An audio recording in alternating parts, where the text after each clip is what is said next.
Assalamualaikum warahmatullahi wabarakatuh.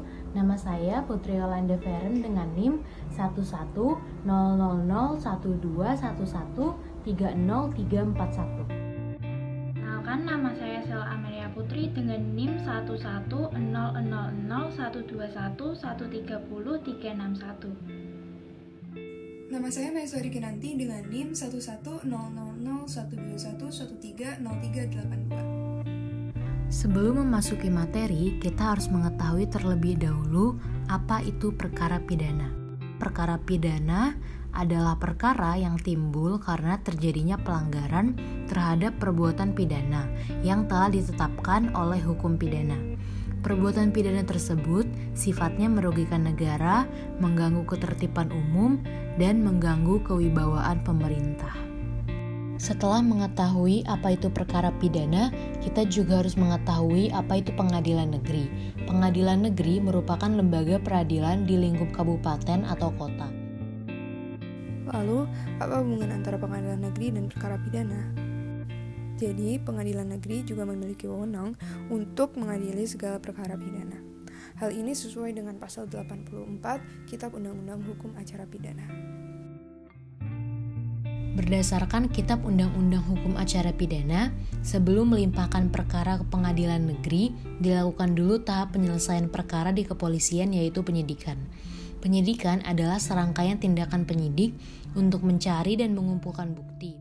Penyidik yang telah memulai penyidikan tindak pidana harus memberitahukan hal tersebut kepada penuntut umum. Maka dari itu, penyidik memberitahukan kejaksaan tentang dimulainya penyidikan dengan SPDP. Nantinya, perkara tersebut akan dilimpahkan ke pengadilan negeri dari kejaksaan. Urutan persidangan perkara pidana di pengadilan negeri yang pertama adalah pembukaan sidang. Diawali dengan hakim ketua yang membuka sidang dan menyatakan dibuka dan terbuka untuk umum. Masyarakat atau umum boleh menghadiri sidang, tetapi jangan sampai mengganggu jalannya persidangan. Lalu selanjutnya, memerintahkan penuntut umum untuk menghadirkan terdakwa ke dalam ruang sidang. Apabila terdakwa tidak hadir, maka hakim ketua sidang meneliti apakah terdakwa telah dipanggil secara sah atau tidak.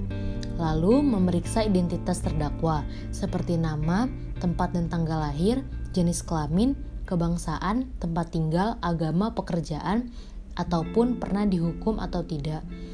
Lalu, hakim ketua juga menanyakan terdakwa, apakah hadir dalam keadaan sehat dan bersedia untuk diperiksa di depan persidangan. Lalu selanjutnya, terdakwa juga ditanya, apakah didampingi oleh penasihat hukum atau tidak. Apabila didampingi, apakah terdakwa membawa penasihat hukumnya sendiri atau tidak. Kalau tidak, maka majelis hakim akan menunjuk penasihat hukum bagi terdakwa. Pembacaan surat dakwaan.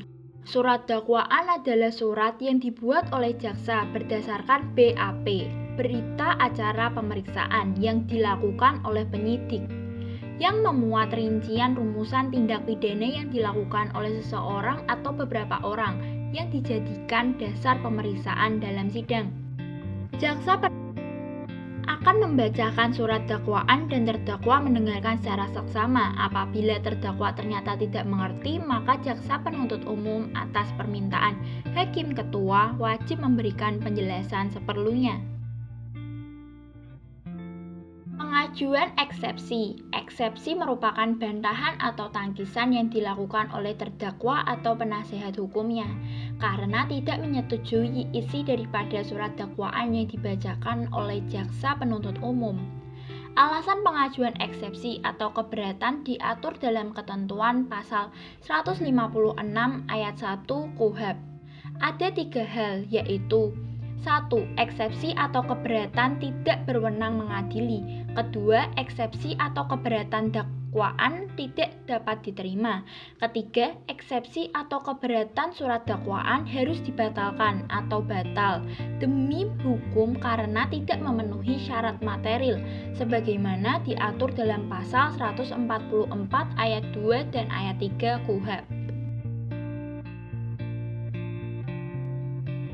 Putusan sela. Putusan sela adalah putusan yang dijatuhkan oleh hakim sebelum memeriksa pokok perkara.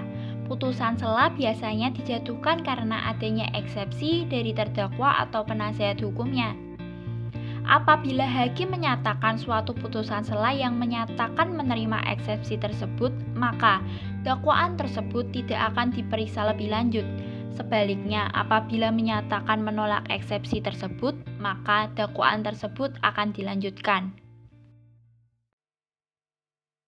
Pemeriksaan.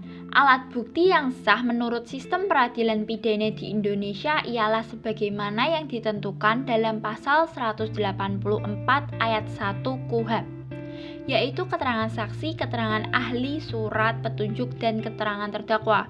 Pemeriksaan pada saksi dilakukan pada saksi yang memberatkan atau a charge adalah saksi yang keterangannya memberatkan terdakwa, dan juga saksi yang meringankan atau a discharge merupakan saksi yang diajukan oleh terdakwa dalam rangka melakukan pembelaan atas dakwaan yang ditujukan pada dirinya. Sedangkan keterangan ahli adalah keterangan yang diberikan oleh seseorang yang memiliki keahlian khusus tentang hal yang diperlukan untuk membuat terang suatu perkara pidana guna kepentingan pemeriksaan. Sedangkan menurut pasal 189 ayat 1 KUHP, keterangan terdakwa adalah apa yang terdakwa nyatakan di dalam sidang tentang perbuatan yang dilakukan atau ia ketahui sendiri atau ia alami sendiri. Proses yang selanjutnya yaitu pembacaan tuntutan atau rekuisitor. Tuntutan diajukan oleh penuntut umum dan dibacakan di persidangan saat seluruh pemeriksaan dinyatakan telah selesai. Setelah tuntutan dibacakan, terdakwa atau penasihat hukum dapat mengajukan pembelaan atas tuntutan yang telah diberikan oleh penuntut umum. Dalam hal ini, jaksa penuntut umum juga dapat memberikan replik atau jawaban atas pembelaan yang telah disampaikan oleh terdakwa. Setelah itu, terdakwa dapat menyampaikan dupliks, yaitu jawaban atas replik yang diberikan oleh jaksa penuntut umum. Seluruh tuntutan, pembelaan, maupun jawaban dilakukan secara tertulis dan dibacakan di persidangan. Proses yang selanjutnya adalah pembacaan putusan. Setelah proses pembacaan tuntutan selesai, hakim ketua menyatakan bahwa pemeriksaan ditutup atau dapat dibuka kembali dengan alasan tertentu. Apabila pemeriksaan dinyatakan selesai, maka majelis hakim akan mengadakan musyawarah untuk mengambil keputusan akhir yang didasari oleh seluruh dakwaan dan pembuktian di persidangan. Sesuai dengan pasal 182 ayat 6 Kitab Undang-Undang Hukum Acara Pidana, apabila pada proses musyawarah yang telah dilakukan secara sungguh-sungguh tidak dapat menghasilkan suara yang bulat, maka putusan akan diambil dengan suara terbanyak. Dan jika ketentuan tersebut masih belum bisa menghasilkan putusan yang bulat, maka putusan yang akan dipilih adalah putusan yang paling meringankan terdakwa. Putusan dapat dijatuhkan dan diumumkan pada hari itu juga atau pada hari lain. Ada beberapa putusan yang dapat dijatuhkan kepada terdakwa. Yang pertama adalah putusan yang mengandung pembebasan, yaitu perbuatan yang didakwakan kepada terdakwa tidak dapat terbukti secara sah.